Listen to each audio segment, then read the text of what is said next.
हल्ला बोल में आपका स्वागत है। यही है आज का सबसे बड़ा विषय जो आपने देखा, दांव पर मोदी। हर जगह मोदी, अभी भी जब राज्य के चुनाव चल रहे हैं तब भी क्या दांव पर मोदी की साख है। पहले चलते औरंगाबाद। खाली हो जाना चाहिए, उनको यही सजा है। सबसे बड़ी सजा यही है भाइयों। मशीन के मशीन खाली निकलने चाहिए। कितना लूटा है महाराष्ट्र को भाई, कुछ किया नहीं। और हाल क्या रखा है, मैं अभी देख रहा था कि यहां के विकास की स्थिति का थोड़ा मैं अंदाज लगा रहा था। यहां के विकास के पैमाना क्या है साहब। जो महाराष्ट्र किसी जमाने में नंबर 1 पर हुआ करता था, हम गुजरात के लोग महाराष्ट्र से हर दिन सीखते थे। हम चाहते थे कि हमें भी महाराष्ट्र से कुछ सीखने को मिल जाए। वो हमारे समय था। आज महाराष्ट्र का इन लोगों ने क्या हाल कर दिया। साक्षरता के विषय में हिंदुस्तान में आज महाराष्ट्र 12 नंबर पे खड़ा है। कौन जिम्मेवार इसके लिए? कौन जिम्मेवार? बेरोजगारी खत्म। आपको सरकार का काम हो तो आप चंडीगढ़ जाना पसंद करेंगे कि तिहाड़ जाना पसंद करेंगे? जो चिल्लाता बहुत है वो सच्चा नहीं होता। मैं हैरान हूं, झूठ बोलना जरूरी है क्या? आपको दिल से नहीं दिमाग से फैसला लाना चाहिए। करीब 4 महीने बाद एक बार फिर चुनावी अखाड़ा सज गया है। बस फर्क ये है कि करीब 4 महीने पहले मोदी पीएम इन वेटिंग थे और आज मोदी पीएम हैं। बाकी सब वही है। वो चुनाव भी मोदी के नाम पर लड़ा गया था और ये चुनाव भी मोदी के नाम पर लड़ा जा रहा है। लोकसभा चुनाव में भी मोदी बम्पर प्रचार कर रहे थे, विधानसभा चुनाव में भी वो बम्पर प्रचार कर रहे हैं। आज एक ही दिन में मोदी ने 3-3 रैलियां की, वो भी 2 राज्यों में, जबकि सोनिया ने सिर्फ हरियाणा में रैलियां की। कुल मिलाकर बीजेपी फिर मोदी भरोसे है। तभी तो बीजेपी ने हरियाणा और महाराष्ट्र दोनों राज्यों में मुख्यमंत्री के उम्मीदवार का ऐलान नहीं किया है। लेकिन बड़ा सवाल ये है कि क्या मोदी लोकसभा चुनाव के नतीजे दोहरा सकेंगे, क्योंकि अब कांग्रेस उनसे 4 महीने का हिसाब मांग रही है। जो लोग 60 साल में कुछ नहीं कर पाए, वो 60 दिन का मेरा हिसाब मांग रहे हैं। जो काम 60 साल में कांग्रेस नहीं कर पाई, हमने इतने कम समय में कैलाश जाने का दूसरा रास्ता चीन से खुलवा दिया। आपको कितने सपने दिखाए हैं, कितने खोखले वादे किए हैं। ऐसा माहौल बना दिया गया था जैसे देश में आजादी के बाद से तो कुछ हुआ ही नहीं, और अब ये रातों रात सबकी किस्मत बदल देंगे। लेकिन अब क्या हो रहा है? जो चुनावी वादे किए थे उसे पूरे करने के लिए क्या कोई कदम उठाए हैं? कांग्रेस के हौसले हाल में हुए विधानसभा उपचुनावों के नतीजों से बढ़े हुए हैं। यूपी, बिहार, उत्तराखंड में उपचुनाव में कांग्रेस की वापसी हुई और बीजेपी प्रधानमंत्री के क्षेत्र वाराणसी में भी पार्टी को जीत नहीं दिला सकी। वहीं इस बार हरियाणा और महाराष्ट्र में बीजेपी के गठबंधन भी टूट गए हैं। लेकिन इसके बाद भी मोदी पूरे जोश में हैं। आप चाहते हैं कि मैं सीधा हरियाणा से जुड़ा रहूं, तो फिर यहां हरियाणा में सरकार बीजेपी की बनानी होगी। भाइयों बहनों, ये भारतीय राष्ट्रीय कांग्रेस हो या राष्ट्रवादी कांग्रेस हो, ये दोनों का गोत्र एक ही है। और इसलिए भाइयों बहनों, ये राष्ट्रवादी लोग नहीं हैं, ये भ्रष्टाचारवादी लोग हैं। दूसरी तरफ कांग्रेस भी सिर्फ सोनिया भरोसे है। अब तक राहुल गांधी की रैलियां शुरू नहीं हुई हैं। फिर हरियाणा में 10 साल और महाराष्ट्र में 15 साल के कांग्रेस राज से एंटी इनकम्बेंसी की भी चुनौती होगी। ऐसे में कांग्रेस के लिए राह आसान नहीं होगी। लेकिन क्या इससे मोदी का रास्ता आसान होगा? क्या मोदी फिर से मई 2014 का चमत्कार दोहरा सकेंगे या फिर पीएम बनने के बाद मोदी का जलवा कम हो जाएगा? आज तक ब्यूरो। बड़ा सवाल यह है कि पहला तो सवाल यह है कि क्या मोदी वही मैजिक फिर से दोहरा पाएंगे, और दूसरा जो मुख्य सवाल है वो यह है कि अगर नेशनल चुनाव हो, देश का चुनाव हो, लोकसभा चुनाव हो तो भी मोदी का चेहरा, और अगर राज्यों में चुनाव हो तो भी मोदी का चेहरा। क्या राज्यों में कोई चेहरा नहीं है पार्टी के पास? हमारे साथ हमारे मेहमान जुड़ चुके हैं। सबसे पहले सिद्धार्थ नाथ जी, नेशनल सेक्रेटरी है बीजेपी का, आपका स्वागत है सिद्धार्थ जी। हमारे साथ मौजूद हैं प्रेम शुक्ला जी, शिवसेना के बड़े नेता हैं। संजय झा जी हमारे साथ हैं, कांग्रेस के। और हमारे साथ मौजूद हैं आर.एस. चौधरी जी, जो कि INLD के, और हमारे वरिष्ठ सहयोगी राजदीप सारदेसाई भी इस वक्त हमारे साथ मौजूद हैं। सिद्धार्थ जी, सीधा सीधा सवाल ये, अगर राज्यों की बात की जाए, आप कहने के लिए यह भी कह सकते हैं कि आपके यहाँ परंपरा है कि जब भी सब इलेक्शन हो जाते हैं तब नेता चुना जाता है, लेकिन राज्यों में भी कोई चेहरा नहीं है। वहां पे भी अगर हरियाणा और महाराष्ट्र की बात की जाए तो वहां पे भी नरेंद्र मोदी आपका चेहरा लेके जा रहे हैं, और वही जो आपने लोकसभा में किया था वही करने की कोशिश की जा रही है। ये क्राइसिस की सिचुएशन नहीं दिखाई देती पार्टी में?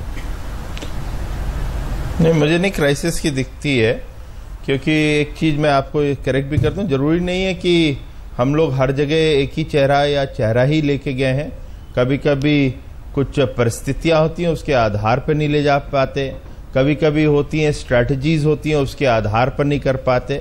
तो ये सब चीज़ें आती हैं सामने, लेकिन इससे ये जज करना कि चुनावी मुद्दा ही खाली चेहरा है तो मैं इसको गलत समझूंगा।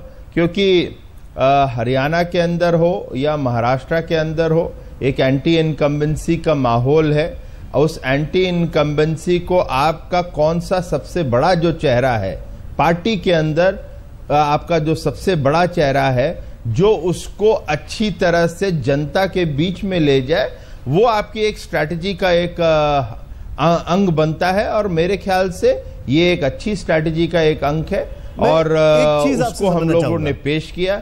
जब राज्यों का चुनाव लड़ा जा रहा है तो जो देश का मुद्दा है वो गिनाया जा रहा है, देश के अचीवमेंट गिरा रहे हैं आपके प्रधानमंत्री जी वहां पर जाकर। तो इसमें जो आपने थोड़ी देर पहले बोला कि ये स्ट्रैटेजी का हिस्सा है, ये कौन सी स्ट्रैटेजी का हिस्सा है कि राज्यों का चुनाव भी आप देश के आधार पर लड़ रहे हैं? अब सोनिया गांधी जी पूछ रही हैं आप हमसे कि अपने 100 दिन को गिनवाओ, तो वो कौन से किसका पूछ रही हैं? वो तो अपने 15 साल का जो कुशासन है महाराष्ट्र में या हरियाणा में, उसके बारे में तो जिक्र ही नहीं कर रही हैं। तो सोनिया गांधी जी भी वो मुद्दा वही उठा रही हैं। हम तो कह रहे हैं कि आपने लैंड एक्विजिशन को बना दिया, हरियाणा में दामाद एक्विजिशन बना दिया। हम तो कह रहे हैं कि आप बिजली नहीं लेकर आए। हम तो कह रहे हैं कि महाराष्ट्र में 3670 किसान लोग मरे हैं। हम तो उठा रहे हैं मुद्दे, ऐसा नहीं है कि नहीं उठा रहे हैं। संजय झा जी, देखिए, जहां तक मोदी जी का सवाल है, वो गलत बयानी का एक पुतला है।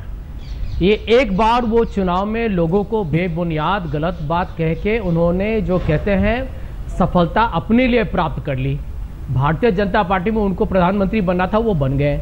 अब आप यही देखिए कि आज वो चुनाव में, हरियाणा के चुनाव में वो जाके इतनी गलत बात बोलते हैं कि हरियाणा का पर कैपिटा इनकम नंबर 8 है, जबकि हरियाणा नंबर 1 है। ये विदेश अमेरिका जाते हैं और वहाँ पर ये अभिनेता, नेता नहीं अभिनेता बनकर वहाँ पर भारत के गुण गाते हैं। तो उनको तो इतना तो समझना चाहिए कम से कम कि भारत के लोग समझदार जागरूक लोग हैं। भारत के गुण यदि आप अमेरिका में गाइएगा, न्यूयॉर्क में गाइएगा, तो भारत के लोग जानते हैं कि ये 67 ईयर्स ऑफ इंडिपेंडेंस में कांग्रेस का ही ज़्यादा करके शासन हुआ है। ये 3 महीने में मोदी जी का क्या चमत्कार, क्या जादू है। और जैसे आपने सही कहा था शुरुआत में कि उनको उपचुनाव में जो नतीजे मिले हैं, तो ये अच्छे दिन तो गए, ये झूठे दिन, कच्चे दिन आज भारत के लोग देख रहे हैं। चाहे वो महंगाई हो, चाहे वो काला धन ये वापस लाने में ये असफल हुए हैं क्योंकि तो झूठी वादे उन्होंने किए थे। चाहे जिस तरीके से इनकी शासन देखिए आज भारत में, मैं वापस आ रहा हूं आपके पास, मेरे लिए ब्रेक लेना जरूरी है, मैं वापस आ रहा हूं। लेकिन मेरा एक सवाल है यहाँ पर सिद्धार्थ जी, मैं आपसे भी पूछूंगा और हमारे जितने भी लोग हैं, सवाल ये है कि अगर जीत है तो क्या मोदी की है, और अगर हार है तो भी क्या वो नरेंद्र मोदी की हार है? ब्रेक के बाद आपका एक बार फिर स्वागत है। बड़ा सवाल यह है कि जो चेहरे की बात की जा रही है, जो चेहरा दिखाया जा रहा है, मेरा सवाल यहां पर यह है, राजदीप जी हमारे साथ हैं, हालांकि प्रेम शंकर जी प्रेम शुक्ला जी मैं आपके पास आ रहा हूं और आपसे यह सवाल पूछूंगा, लेकिन उससे पहले एक मन में सवाल आता है बार बार कि जो शिवसेना बीजेपी के साथ मिलकर मोदी के चेहरे के नाम पर वोट ले रही थी लोकसभा में, अब जब वो अलग जा रही है तो वोटर इसको कैसे देखेंगे? नहीं, देखिए, पहली बात तो यह है कि मुझे लगता है कि स्वाभाविक है कि बीजेपी अपना सबसे बड़ा चेहरा लोगों के सामने रखेगी और बीजेपी का सबसे बड़ा चेहरा तो नरेंद्र मोदी है। गोपीनाथ मुंडे तो नहीं है, राज्य स्टेट लेवल पर कोई इतना बड़ा नेता नहीं है। तो एक तरह से बीजेपी ने अपना ब्रह्मास्त्र कहिए या अपना इक्का कहिए लोगों के सामने रखा है। उसकी वजह यह कि कोई राज्य में ऐसा है नहीं, कोई नहीं है। शिवसेना का कम से कम उद्धव ठाकरे है, जो उन्होंने चेहरा प्रोजेक्ट किया है कि हम मुख्यमंत्री के लिए इसे उद्धव ठाकरे को आगे रख रहे हैं। बीजेपी ने किसी एक व्यक्ति को इस चुनाव में चेहरे के तौर से लोगों के सामने नहीं रखा है। उनका सबसे बड़ा चेहरा, ब्रह्मास्त्र कहिए, वो है नरेंद्र मोदी। लेकिन इसके साथ साथ एक गैम्बल भी है, एक रिस्क भी है, क्योंकि एक तरह से नरेंद्र मोदी ने अपनी प्रतिष्ठा दांव पे लगाई है महाराष्ट्र में, कि वो कह रहे हैं, हरियाणा में भी वो कह रहे हैं, देखिए वोट जो आप दे रहे हैं, आप केवल महाराष्ट्र बीजेपी को नहीं दे रहे हैं, आप केंद्र सरकार को दे रहे हैं। तो एक तरह से वो कह रहे हैं कि जिस तरह से आपने आम चुनाव में मुझे वोट दिया था मई के महीने में, उसी तरह से मुझे ही वोट दीजिए, क्योंकि एक तरह से बीजेपी की रणनीति ब्रह्मास्त्र ये और इसमें कोई, मुझे नहीं लगता इसमें कोई गलत बात है। जब आपका सबसे बड़ा चेहरा नरेंद्र मोदी है तो आप उसको लोगों के सामने क्यों नहीं रखेंगे? ये सवाल है कि ये जो सबसे बड़ा चेहरा है, ठीक है, लेकिन प्रेम शुक्ला जी मेरा सीधा सीधा सवाल ये, जिस चेहरे के नाम पर आपने लोकसभा चुनावों में वोट मांगे, अब वही चेहरे के खिलाफ आप जा रहे हैं आपके राज्य में जो चुनाव हो रहे हैं, जनता के बीच में एक स्टेट ऑफ कंफ्यूजन नहीं है?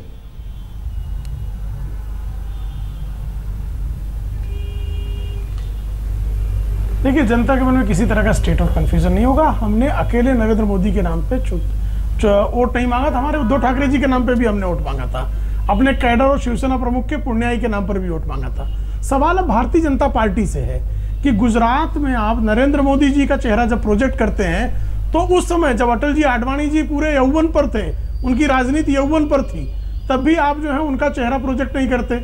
आप मध्य प्रदेश में शिवराज सिंह चौहान का चेहरा प्रोजेक्ट करते हैं, मोदी जी की तस्वीर भी काट देते हैं। छत्तीसगढ़ में रमन सिंह का चेहरा प्रोजेक्ट करते हैं, दिल्ली में हर्षवर्धन का, हिमाचल में जो है आप धूमल का चेहरा प्रोजेक्ट करते हैं, और महाराष्ट्र में क्या एक शिव छत्रपति का आपको आशीर्वाद तो है, लेकिन उस शिव छत्रपति की धरती पर एक भी इस योग्य चेहरा नहीं है कि जिसको आप मुख्यमंत्री के तौर पर प्रोजेक्ट कर सके। तो ये एक बड़ा सवाल। दूसरा, एनडीए जो टूटी थी 2013 में, जदयू बाहर गई थी, तो क्या मुद्दा था? मुद्दा ये था कि हम कह रहे थे, यानी शिवसेना और भाजपा ये कह रही थी कि आप भाई मोदी जी के चेहरे पर वोट मांगा जाए। वो कह रहे थे नहीं, किसी के चेहरे पर वोट मत मांगो, एनडीए के नाम पर वोट मांगो, और जब चुनाव बीत जाए तब हम चेहरा तय करें। तो जब ये तय हुआ है कि हम चेहरे के नाम पर वोट मांगेंगे, तो महाराष्ट्र के चुनाव में अचानक आप उल्टे क्यों हो गए? ये सवाल महाराष्ट्र के सामान्य व्यक्ति के मन में है, और इसका उत्तर भारतीय जनता पार्टी को संतोषजनक देना चाहिए, ये अपेक्षा है। सिद्धार्थ जी, सीधे तौर पर उन्होंने अपनी रणनीति बता दी है कि जनता के सामने क्या पेश किया जा रहा है। एक सवाल और भी, अगर जीत है तो ये नरेंद्र मोदी की है, लेकिन अगर ये हार है